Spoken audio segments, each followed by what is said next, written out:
Shalom, those watching by Zoom and those who will watch later on YouTube. We are continuing in the Bible book of 2nd John. And of course, Bob, the head of Jews for Jesus Australia and New Zealand, will for 25 minutes as customary, he will teach uninterrupted. Then we'll invite everybody back into the room for some questions and a lively debate. Q&A. I hope you enjoy that. So good morning. So without further ado, please, Bob, would you kindly take us through? Thank you. Thanks, Jimmy. And thanks to each of you who's joining us in this study of John's writing, which is labeled To John. For those on YouTube, if you haven't yet read this little letter, which is the only chapter of this book, please pause your playback, read the chapter, and then rejoin us. Thanks. Welcome back. Like always, when we turn our attention to a new book of the Bible, we ask some basic questions. Who wrote this? To whom? And what are the circumstances that caused the author to write this? So here we go. Who and to whom?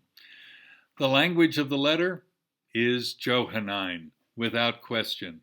The topics are the clues. They include love and truth, information given from the beginning, it says, and false deceivers who are named as Antichrist. It's all there.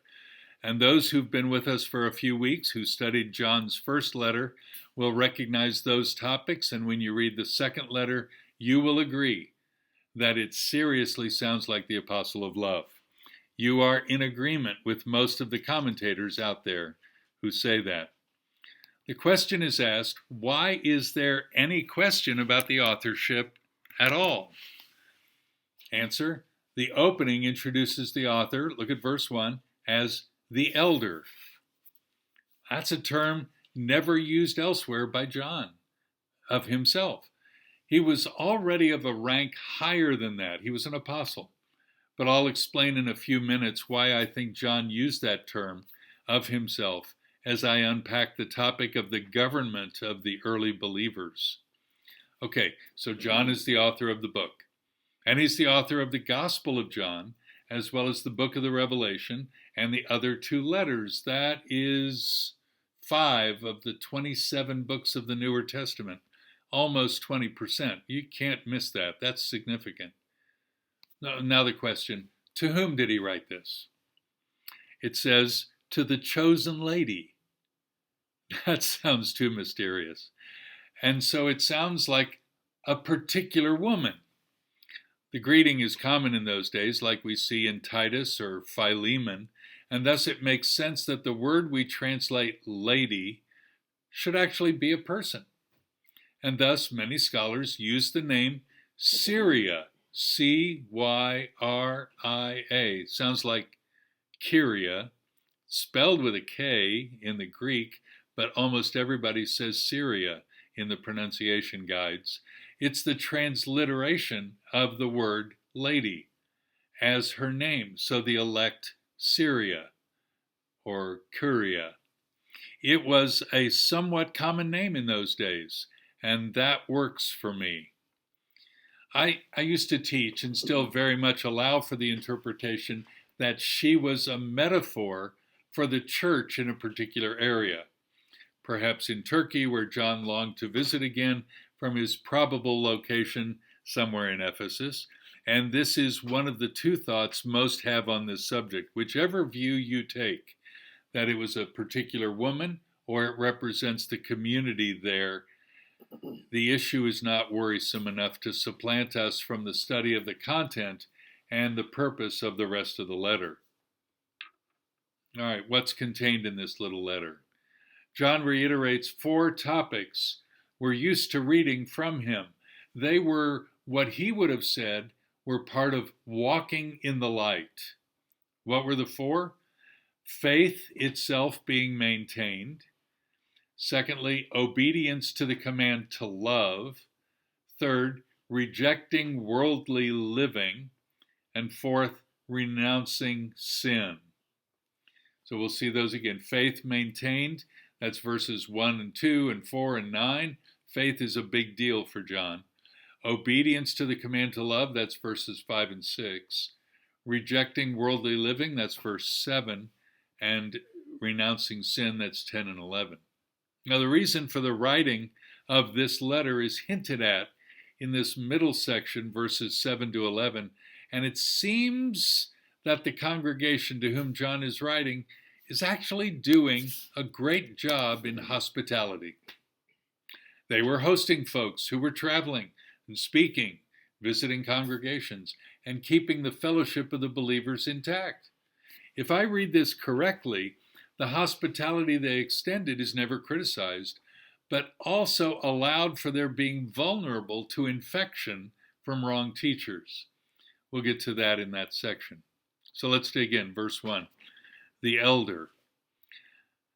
John is well known, and to leave his own name out, it worked for him. Sounds like his use of the phrase back in the Gospels. How did he describe himself? The disciple whom Jesus loved. As I said, his rank was already known as apostle by the time he's writing this, so why use the term elder, or in Greek, presbyter? Presbyter, like where we get the word Presbyterian. It later moved into that church language to define a movement, then later a denomination. So let me unpack church government. That's not a usual consideration of our studies, but it's worthwhile, especially as John gave us this term right here in the first verse.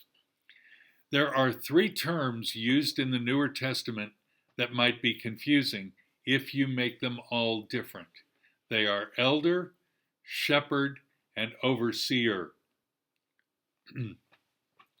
Those Greek words are presbyter, poimen, and episkopos. Sometimes the last is also translated as bishop. Here are those words in context. Matthew uses presbyter 12 times, Mark 7 times, Luke 5 times. John did not use the term at all in his gospel. Each of those refers to the category alongside the members of the Sanhedrin and the priesthood and other notables in the Jewish community in the first century. In the book of Acts, presbyter is used first of the non-messianic folks who ruled, and then the term was used also in the messianic community to denote leaders there as well. John used the term elders 12 times in the book of the Revelation, and of course Paul and Peter used it often as well. Each time the term refers to a member of the community of faith who is given leadership function. It seems to me that the role of the Jewish elder now was transferred to the Messianic elder very neatly. And unless I missed it, they are always in the plural. Of note is that Peter identifies himself singularly as a fellow elder when he writes to the elders in 1 Peter 5. And that helps me see John in this letter today using that term. We'll see that again in a moment. The second of the three terms that are all equal in function and activity and authority, the second term is shepherd. And I see it most clearly used in the Newer Testament when Yeshua self-described as the Good Shepherd in John 10. There we see the one who gives his life for the sheep. Peter used the term to address the leadership, as I mentioned in 1 Peter 5, and we should read that here. And I'll highlight these in verse 1 and following. Peter wrote this, "Therefore I exhort the elders, plural, among you, as your fellow elder and witness of the sufferings of Messiah, and a partaker also of the glory that's to be revealed, to shepherd," second word, "the flock of God among you," third word, "exercising oversight," episkopos, "not under compulsion, but voluntarily, according to the will of God, and not for sordid gain, but with eagerness." Verse 3 of 1 Peter 5, "Nor yet as lording it over those allotted to your charge, but proving to be examples to the flock. And when the chief shepherd appears, you'll receive the unfading crown of glory. You younger men likewise be subject to your elders. And all of you clothe yourselves with humility toward one another, for God is opposed to the proud, but gives grace to the humble." Here we see all three terms mixed easily in Peter's vocabulary: elders, shepherds, overseers, all applied to the same people.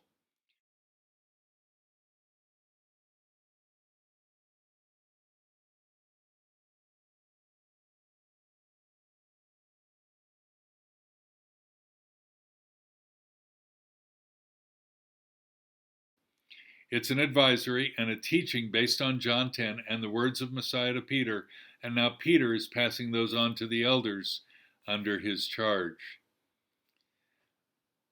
Paul wrote in 1 Timothy 3, the term episkopos is used to refer to one who exercises oversight.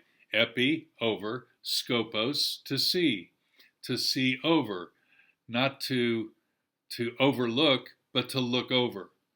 That's the Greek. It's also translated in the King James in 1 Timothy 3 as the word bishop.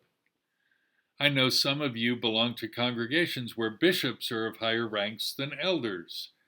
And shepherd, we don't even know what that is. Paul, though, defines these roles of overseer, and it's the same as the role of elder. In fact, Paul in chapter 5 of 1 Timothy changes the noun, which he just used as bishop or overseer, to elders, and continues his teaching about the overseer. He mixes them. It's the same office.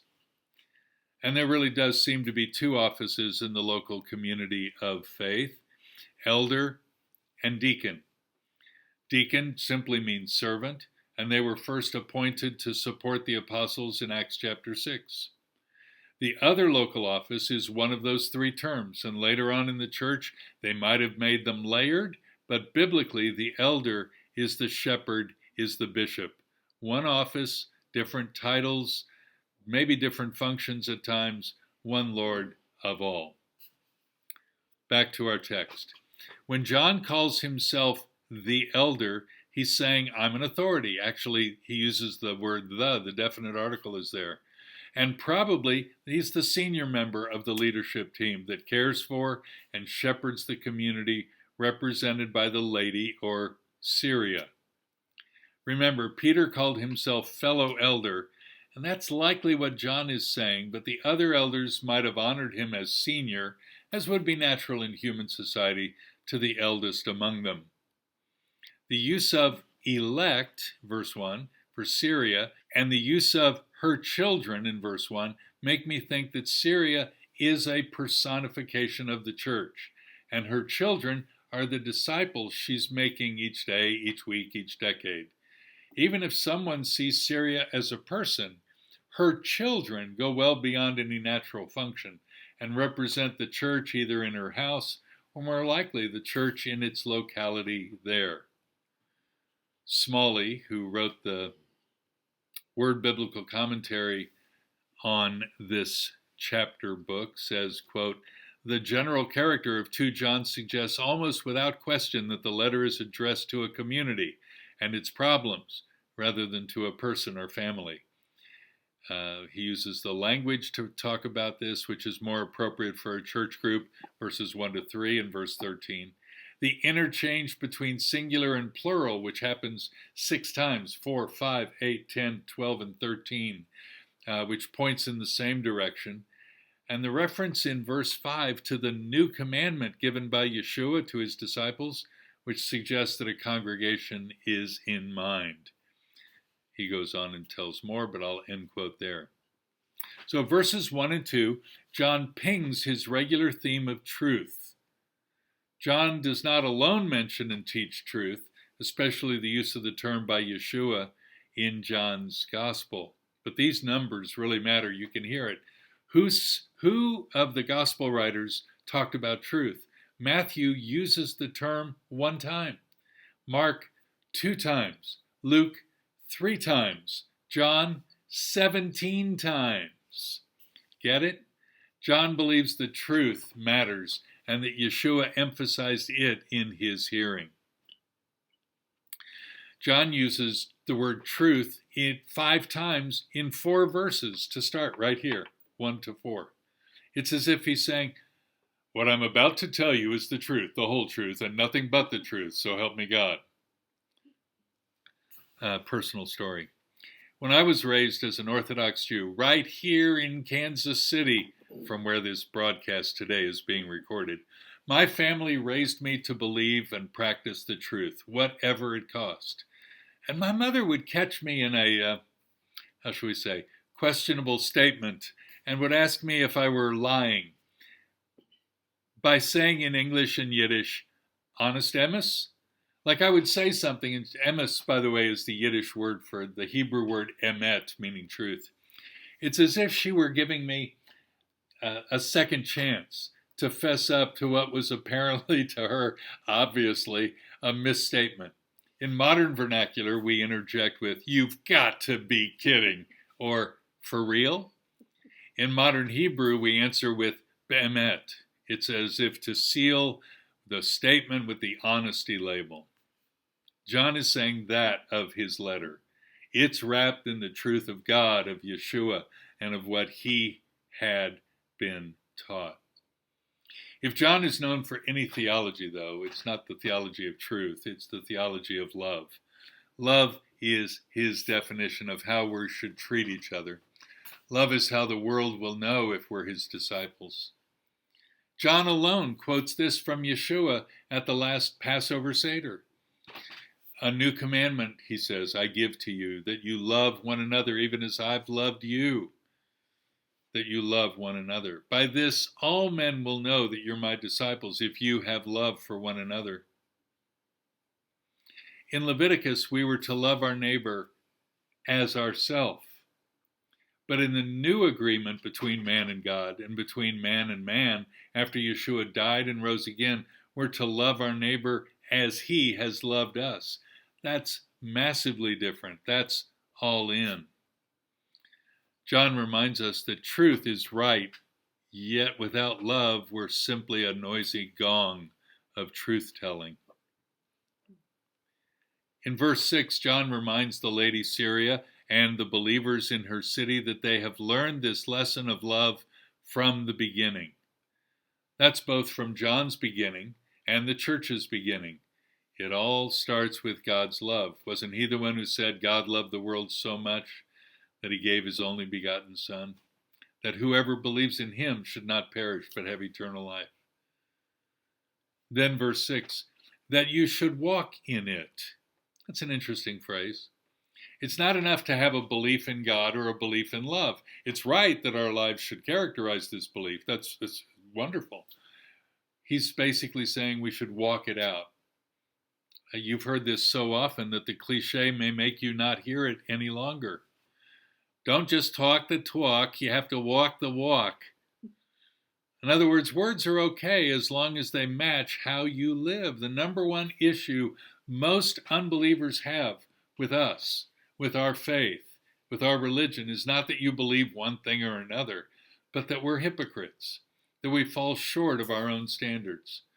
John is saying, you've heard this from the beginning, from the first lesson I gave you. Now, keep it up, keep it front, keep it center today.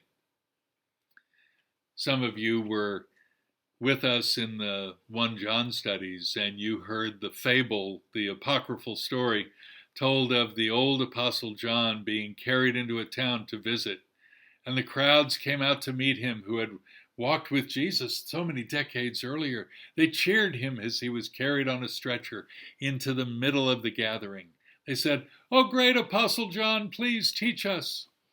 He sat up, he raised his hands, his fingers skyward, and he said, "Love one another." And he lay back down. The crowd marveled and whispered to one another, "Great lesson." And then John was taken away.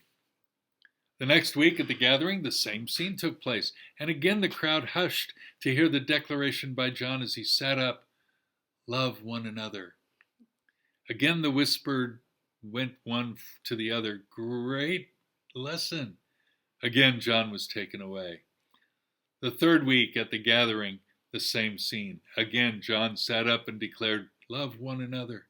One brave young man shouted from the back, "Great Apostle John, you told us that last week. Haven't you got anything else to teach us?"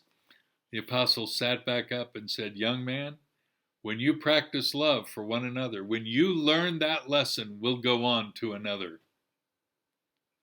Dear friends, that's what I hear in "from the beginning." in verses 5 and 6. Learn that lesson, then we'll go on. The second half of this letter is to be understood as a warning. Syria's folks, the disciples in that city, are wonderfully welcoming, charitable, they practice hospitality. As a result, some bad teachers, as John calls them, deceivers, are infecting the place. The Greek word is planos and refers to their wandering, almost like a vagabond or tramp. Then by implication, they wander away from the truth. And worse yet, they deceive others. So watch yourselves in verse 8, which is plural, and thus a warning to the whole body of Messiah. What's the warning? What's the red flag about which we should be aware? The same as we saw in the letter called 1 John, over and over, the false teaching of the Gnostics who did not believe Jesus was the Messiah and anointed from his birth through to his eternity. They did not believe Yeshua as Messiah was born in the flesh, but rather that Yeshua became the Messiah when he was baptized, and thus Messiah was not born of the flesh. They had a misunderstanding of the dual nature of Yeshua being both human and divine. What action does John recommend the believers there to take? Refuse to welcome these folks. Don't let them take advantage of you. They don't know God, not really, and their intention is to harm you and your faith. I was pondering this last week in Texas as I was continually harassed about being from Australia and that Australia is practicing draconian and military horrors that apparently are abounding on the news media in their inboxes and televisions. On inquiry, I discovered that they were watching a single video that was being shown over and over again to highlight Australia's lockdown and a crowd scene of police stopping a protest. Arrests took place, yeah, that's right. I thought about it over and over as so many in Texas mentioned it to me, and I wondered if this kind of dramatic reporting and hostile conclusions might be something which would be in John's mind today. Don't let false teachers, or as many use the term, fake news, infect your views. Now, please don't get me wrong. I'm not saying anything political or a video shown on a television network is to be equally compared to John's warnings about the Gnostics and their theological infection of the minds of believers in Ephesus and around the known world there in the first century. What I am saying is that the warning about not letting wrong information or not truth into our ears, that's still valid. This is an application of the verse. It's not what the biblical verse is teaching for its day. When we ponder the equivalence from then to now, substantially, the warning is loud and clear. Don't learn Gnostic teaching from New Age folks. Don't give your mind to those who teach the wrong Jesus, or as Paul warned, another gospel. Let me remind you of an old imagery, old meaning we used to use it, that may help. Hang out with those with whom you disagree if you can help them. Or let's use a very clear fire and ice image. You're on fire for the Lord, hallelujah. And you can hang out with those who are icebergs as long as you're melting them. When they start to freeze you over, it's time to get out. John said in verse 11, whoever greets him shares in his evil works. Ooh. Finally, John ends as is typical of epistolary models in those days with farewells, both from himself, wishing to visit her and the community of faith there, and then greetings from the believers where John is. What do we learn today? Yeshua is the one who represents truth and who shepherded the people of God both in the Older Testament and into the current age of grace. He calls others to shepherd the people of God, and as such, John issues a warning to the folks across the region to keep love and truth as the focus of their faith. Stay away from false teachings. Stay connected to the Lord of life and to one another. My friends, that's how I want to live today, and I hope you do also. Jimmy, let me turn this meeting back over to you. Thanks so much. Friends, as we've heard and continue to hear that theme that screams so loudly by the Apostle John, the Apostle of Love, that God is love. And he wants to have a personal and ongoing relationship with you. So if you don't yet know him, and you don't yet know the peace that he brings and the comfort that he gives, would you take a moment now and just ask him in your words, Father, in the name of Jesus, your Son, I want to know your peace. I want to know your comfort, and I want to know your love. If you would make me born again like most of these who are on our Zoom call, that are with us on a regular basis, I'd like that.